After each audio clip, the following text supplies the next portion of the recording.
So, good day everyone. This will be the Postlab discussion for Module 6. So, this covers hydrocarbons. Okay.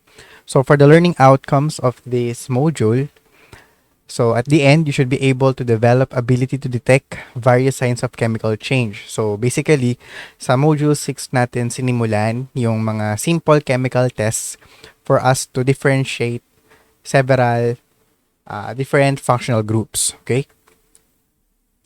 Pero ang coverage lang ng module 6 is hydrocarbon. Okay?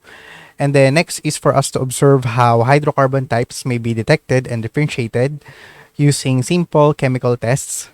Then compare the reactivity of alkanes, alkenes, alkynes, and aromatic hydrocarbons towards selected chemical reagents. And lastly, observe the laboratory preparation of acetylene. So, ang una nating ginawang test is solubility test towards this sample. So, we have cyclohexane, benzene, toluene, and acetylene.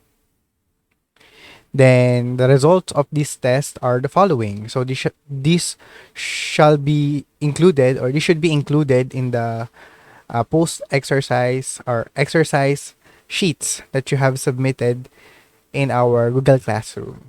Okay?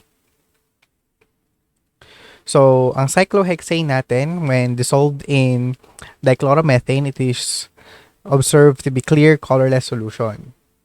So, basically, yung mga organic compounds natin, which is our hydrocarbons, are soluble in organic solvents.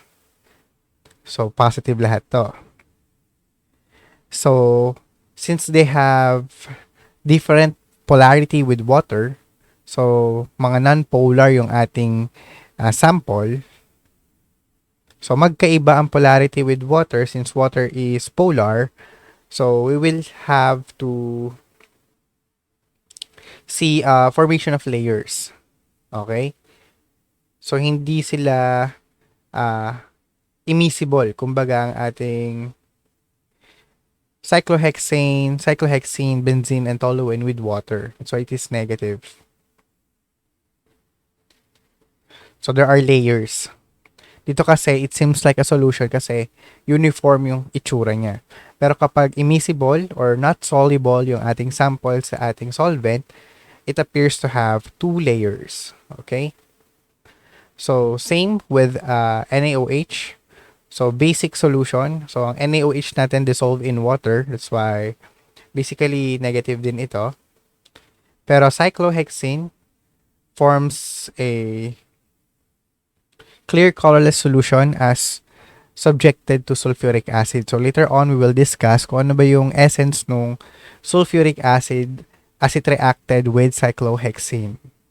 So basically, dapat meron na kayong idea dito na cyclohexane has an alkene functional group. So it has something to do with the reaction with your sulfuric acid. So these hydrocarbons are non-polar, and these are due to the CC and CH bonds. Okay? And the dominating force present in here is your London dispersion forces, or your LDF. So LDF are have very weak interaction with water and very weak interaction with aqueous solutions. Okay? So these hydrocarbons are generally soluble in non-polar organic solvents but are insoluble in water and aqueous solution. So, ang exception lang dito is your alkenes and some alkynes since they are soluble in sulfuric acid solution. So, ano ba yung reaction of alkenes with concentrated sulfuric acid? So, the reaction involved here is sulfonation. And this sulfonation tends to produce alkyl hydrogen sulfates. And this is a type of reaction is electrophilic addition, wherein the hydrogen sulfate group adds to the double bond of the alkene. So what happens here is that if you have your cyclohexane here, this is your sample, and as you react it with concentrated sulfuric acid, the hydrogen sulfate group adds to the double bond. So ito yon. So, di ba H2SO4 ito? So, yung isang hydrogen doon ay matatanggal and yung oxygen doon will attach to your double bond alkene. So the mechanism involved here is that the electron-rich alkene group or your double bond will attack the hydrogen attached to the oxygen of your sulfuric acid. So upon attacking, this will result to the formation of your carbocation. So bakit carbocation? Because there is an ion in your carbon. So yung carbon dito sa ating dito.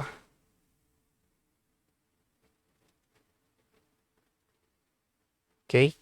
And then since ang carbon natin dito is electron deficient and our sulfonate group is electron rich, this will now be attached or this will attack your electron deficient carbon producing your cyclohexyl hydrogen sulfate. So ito yon.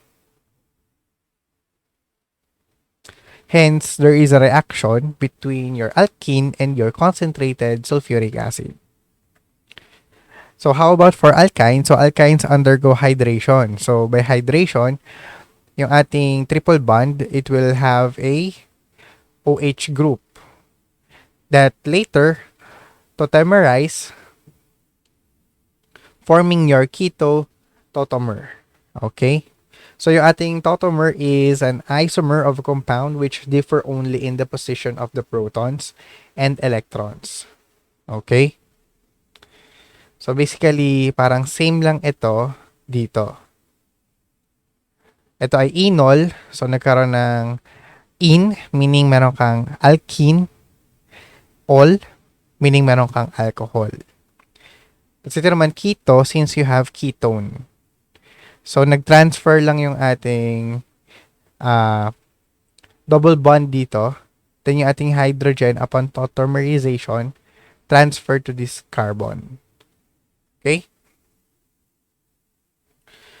So this happens when an alkyne is reacted with concentrated sulfuric acid. That's why some alkynes, if made to dissolve in sulfuric acid, it will appear also as clear colorless solution.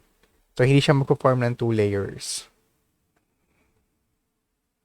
So ito yung ating enol and our ketone group. That's why we have our tautomer, enol tautomer and keto tautomer. So in this module, we have conducted chemical tests to several samples and we have introduced as well reagents depending on the tests involved. So these are your samples and these are your reagents for your chemical tests. So we have introduced to you the bromine in dichloromethane, Bayer's reagent, ammoniacal silver nitrate, and calcium carbide for the production of acetylene gas. So let's proceed first with the bromination with or without light. So the reaction involved here is bromination. So by bromination, we add bromine. And the reagent involved here is bromine dissolved in dichloromethane. So the positive sign of the reaction is the disappearance of red-orange color of the solution and the evolution of gas. So this only applies to alkanes when it is exposed to light. Pero yung alkenes and alkynes natin, this will have a positive result even without the presence of light. Okay? So ang positive sign of the reaction, meaning nag-proceed yung reaction natin, is evident by the visual observation of disappearance of red-orange color of the bromine solution. So what is the purpose of your dichloromethane? So it serves as the solvent and it brings your bromine in contact with your hydrocarbon. So this bromination reaction proceeds by two different mechanisms. So we have here our FRS, or simply free radical substitution. So this is applicable for alkanes. And we have our electrophilic addition, So electrophilic addition is applicable to alkenes and alkynes. Okay? So these are the results of your chemical tests as you conduct bromination with and without light.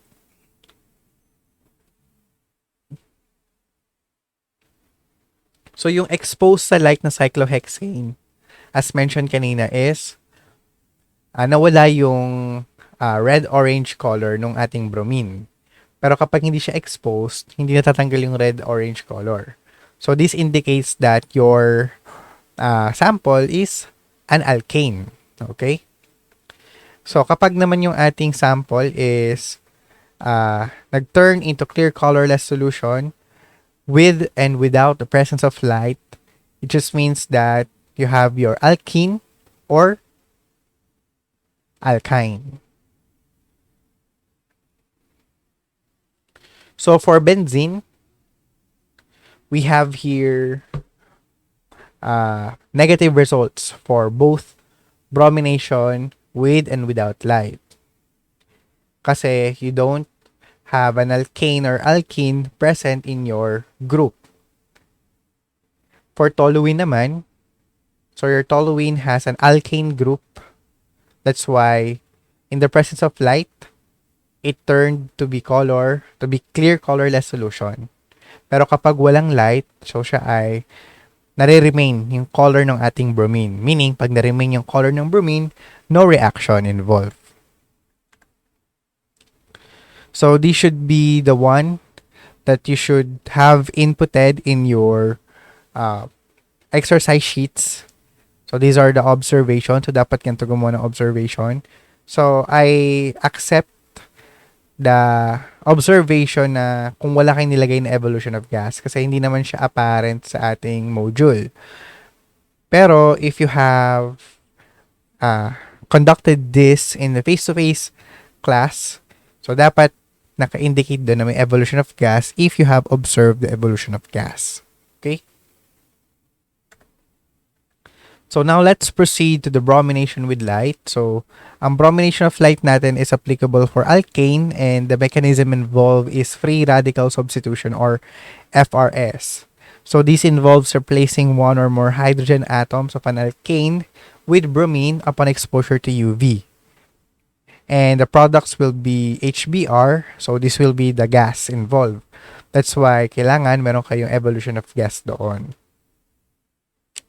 So yung mechanism natin involves initiation, propagation, and termination step. Pero in your case, hindi nyo naman dapat or hindi naman required na malaman nyo yung in-depth understanding of these topics.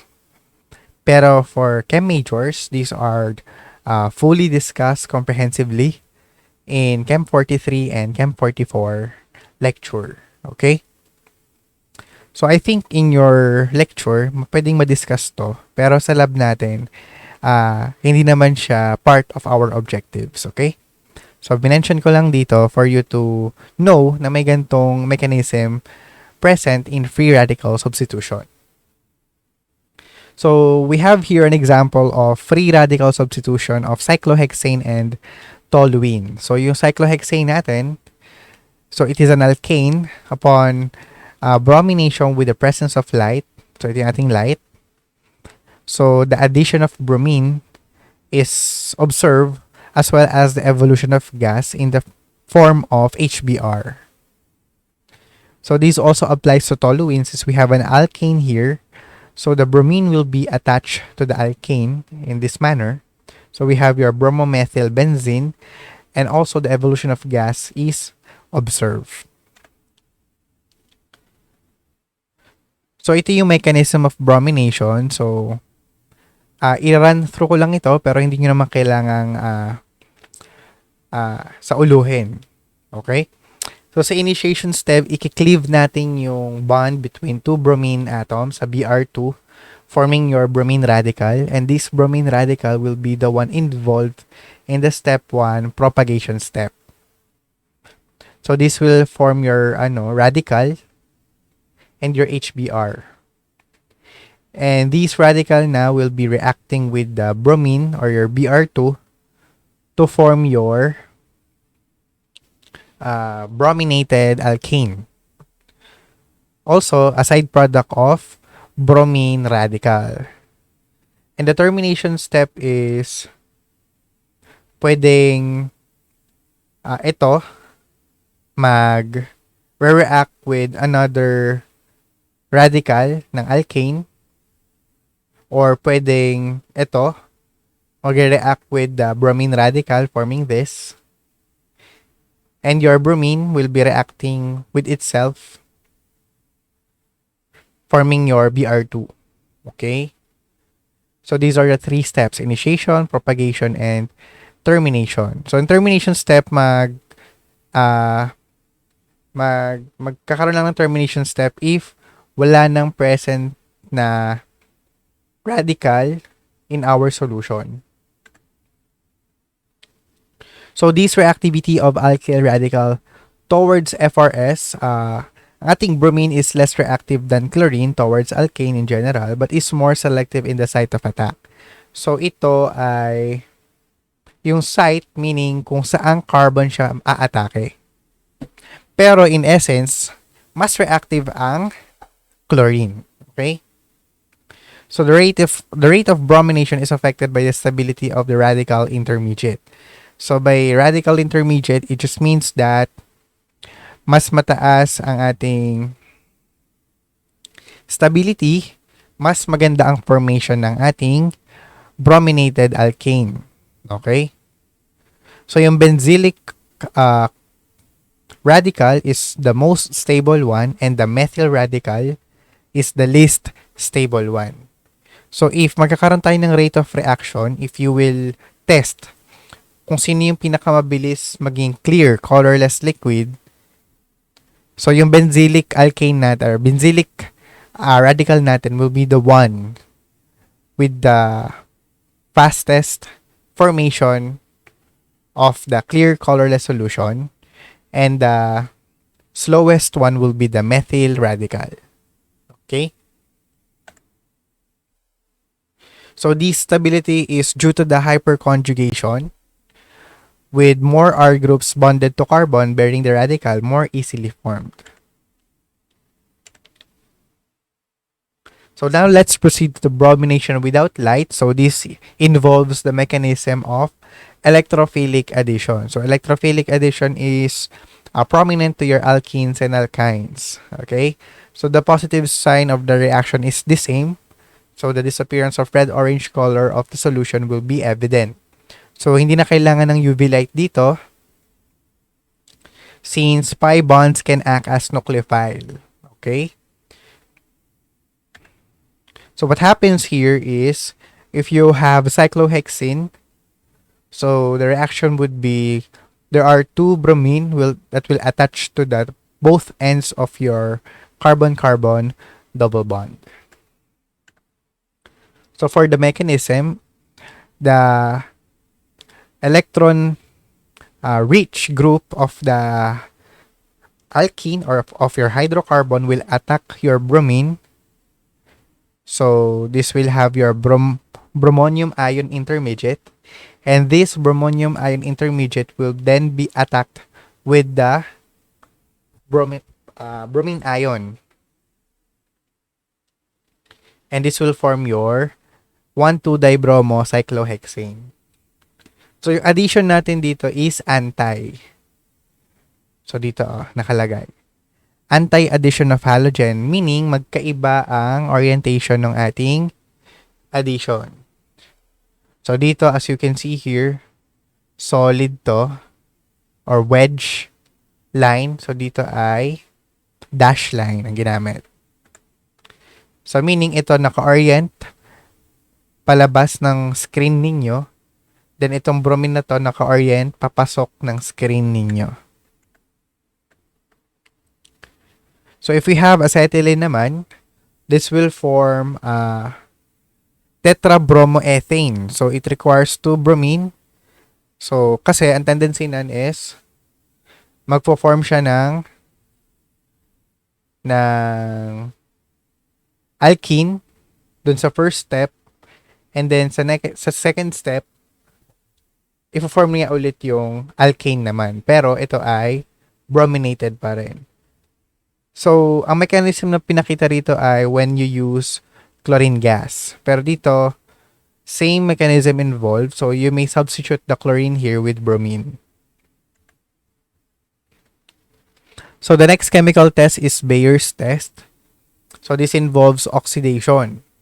So, ang Bayer's test natin is cold dilute neutral potassium permanganate. And pwede nyo itong isulat as CDN. CDN KMNO4. So, pag sinulat niya yung CDN, meaning cold dilute neutral, so automatic Bayer's test ito. Okay? Then, for the positive sign of the reaction is the disappearance of purple color of the solution and the formation of the brown precipitate, which is your MnO2. So, the positive test is applicable to alkenes and alkynes, and these involve syn dihydroxylation. So, by syn, ibig sabihin, same side. And this involves the attachment of two OH groups on the same face of the double bond. So, in here, basically, since ang Bayer's test is a positive test for alkene and alkyne, so, dapat makita natin dito na sa cyclohexene, which is an alkene, and acetylene, which is an alkyne, makikita natin disappearance of purple color and the formation of brown precipitate. And the purple color of the potassium permanganate remains in the solution for cyclohexane, benzene, and toluene, since they do not have alkene and alkyne functional groups. So this must be the sample of your tables in your data blanks for your Excel sheets, okay?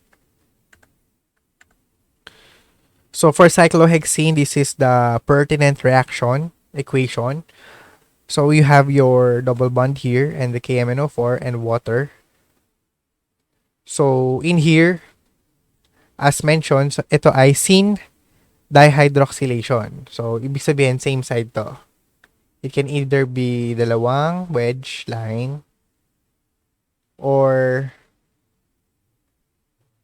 parehas lang naman ito. Or dalawang dash line. It just means that same side or same face yung addition ng ating hydroxyl group dun sa carbon-carbon double bond. And also the formation of brown precipitate and KOH. So since may KOH tayo dito, which is a base, it is expected that the resulting solution is basic, yung pH.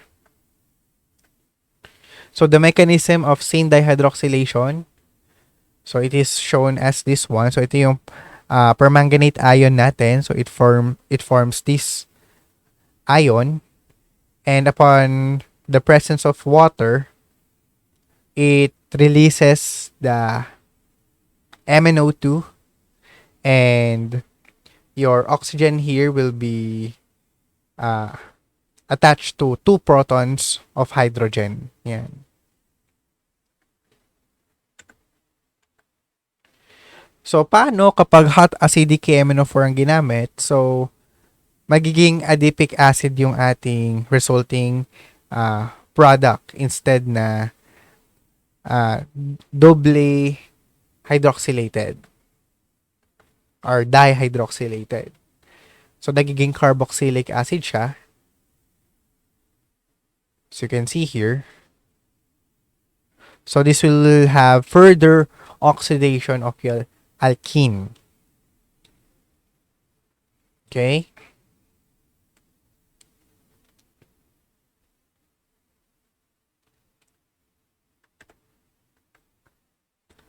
So, for the alkyne naman, so this forms your ethane 1,2-dial, meaning meron kang dalawang aldehyde, kaya dial, that further becomes oxalic acid. Further oxidation of aldehyde becomes carboxylic acid. So, dito, naging oxalic acid siya. And also, it shows here that there is a production of brown precipitate in the form of MnO2. So kapag hot acidic naman, so nagki-cleave yung ating oxalic acid. So instead na ma-further oxidize siya to oxalic acid, it becomes 2-formic acid. Okay? So another test that we have is your ammoniacal silver nitrate. So your silver nitrate will have a positive sign of the reaction. Ang visual result nito is a formation of off-white to gray precipitate. And this is a positive test for terminal alkyne. So only terminal alkynes will have a positive result for ammoniacal silver nitrate. And the reaction involved here is acid-base reaction. So in our sample, as we test cyclohexane, cyclohexene, and acetylene to ammoniacal silver nitrate, only acetylene showed a positive result for ammoniacal silver nitrate. So it goes to show that the terminal alkyne, which is your acetylene, is positive for this chemical test. And the negative test is shown by the formation of two colorless layers. Okay? So the reaction involved here is that your base will act as a nucleophile. Not as a, as a nucleophile, and it gets your hydrogen here, forming your alkynide ion. And this alkynide ion will form a complex with your silver. Ito yung ating gray precipitate. Okay?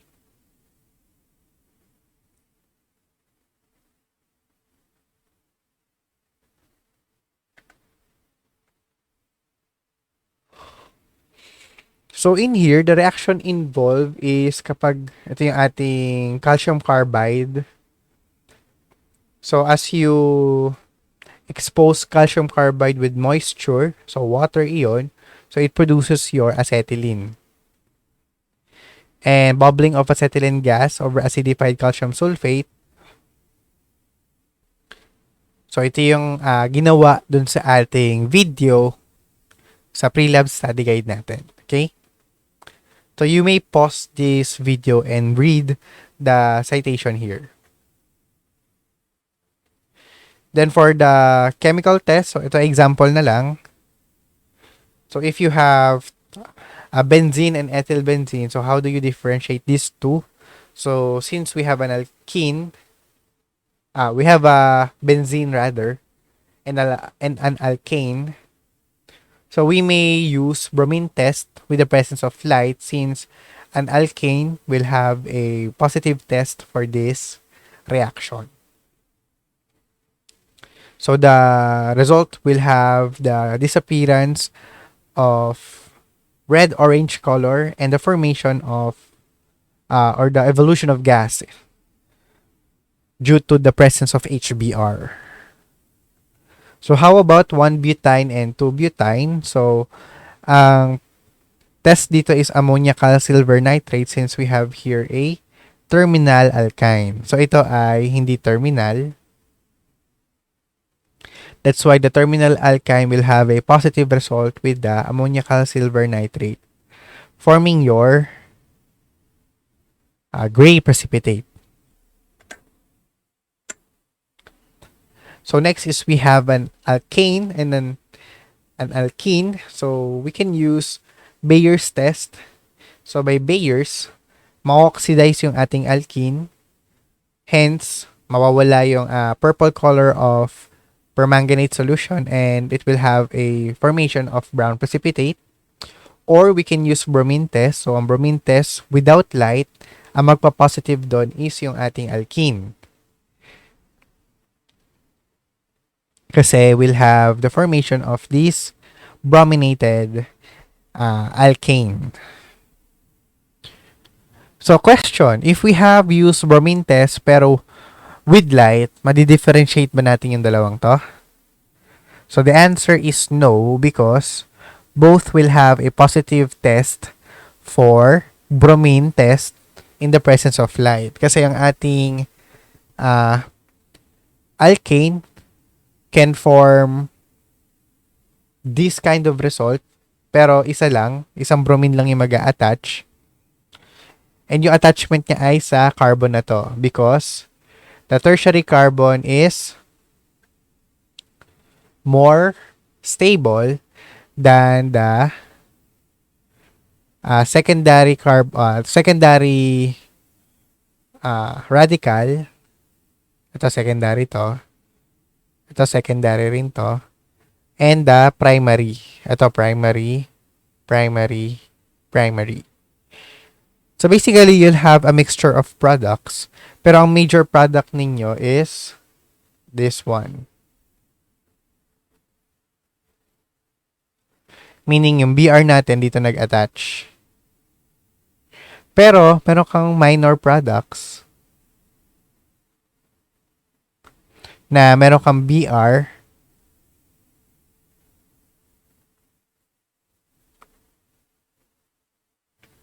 meron kang BR na dito naman mag-a-attach. So, this is one product. Pwede rin dito.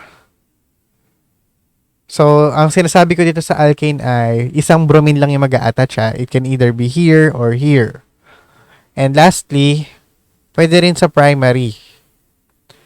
Pero ang ating, as mentioned kanina, mas selective yung ating bromine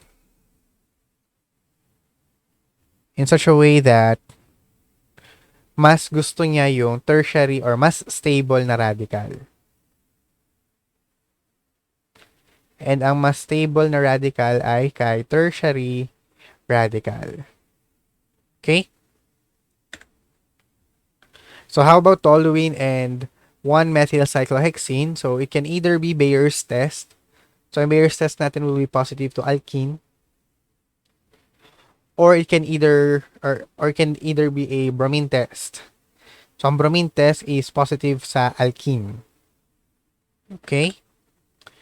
So I guess that ends the presentation for the Postlab discussion of Module 6. So what are the things that you should keep in mind is kung ano yung mga simple tests na involved dito and what are the reagents involved in the tests and what are the positive results for this test and what are the positive result or visual result that you can encounter in the lab if you have the positive test for that kind of reaction with your hydrocarbon. Okay? So I will end the discussion now and thank you for listening.